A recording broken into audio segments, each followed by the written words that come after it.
আমাকে কি কেউ পারবে? আমাকে টুকরা টুকরা করে হত্যা করলেও ইসলামের লাইন থেকে, আল্লাহর রাস্তা থেকে, কোরআন এবং হাদিস থেকে এক চুলও সরাই দিতে পারে? অসম্ভব। আমার জীবন চলে যেতে পারে, এর থেকে আমি 1 ইঞ্চিও বাইরে যেতে পারবো না।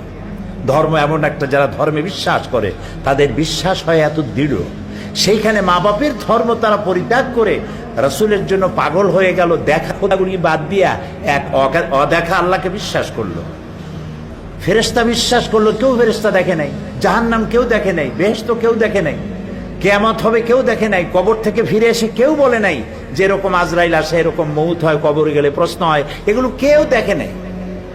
নবী করিম সাল্লাল্লাহু আলাইহি সাল্লাম বললেন, আর লোকগুলি বিশ্বাস করে আস্তে আস্তে তার কাতারে ভিড় জমাতে লাগলো।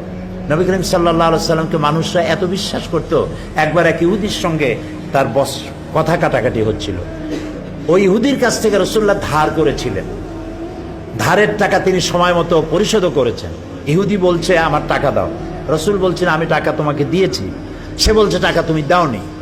এই কথা কাটাকাটি হচ্ছে। একজন সাহাবী এসে জিজ্ঞেস করলেন, ইয়া রাসূলুল্লাহ, এখানে কি হয়েছে? তিনি বললেন, এই লোকটা আমার কাছে টাকা পাইতো, আমি সময় মতো টাকা ফেরত দিছি, এখন সে বলছে টাকা ফেরত দেই নেই। সাহাবী বললেন, আমি সাক্ষী আপনি টাকা ফেরত দিয়েছেন। নবী করিম সাল্লাল্লাহু আলাইহি সাল্লাম বললেন, টাকা দেওয়ার সময়ও তুমি উপস্থিত ছিলে না, আর টাকা যখন ফেরত দেই তখনও তুমি উপস্থিত ছিলে না, তুমি সাক্ষী হলো কেমনে? সাহাবী বললেন, ইয়া রাসূলুল্লাহ, সাক্ষী হলাম কেমনে? আমরা তো আল্লাহ চিনতাম না, আমরা দেখা খোদাগুলোরে বিশ্বাস করতাম।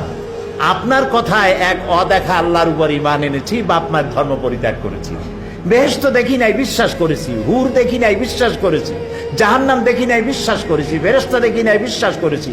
কিয়ামত হবে, হাসর হবে, মিজান হবে, সিরাত হবে, আমলনামা ছড়িয়ে দেওয়া হবে। এতগুলি অদেখা কথা যদি আপনার মুখের কথায় বিশ্বাস করতে পেরে থাকি, তাহলে সামান্য কয়টা টাকা ফেরত দিচ্ছে তা বিশ্বাস করবো না? ইহুদি বলল, আপনি আমার টাকা ফেরত দিয়েছেন, আমি শুধু পরীক্ষা করলাম।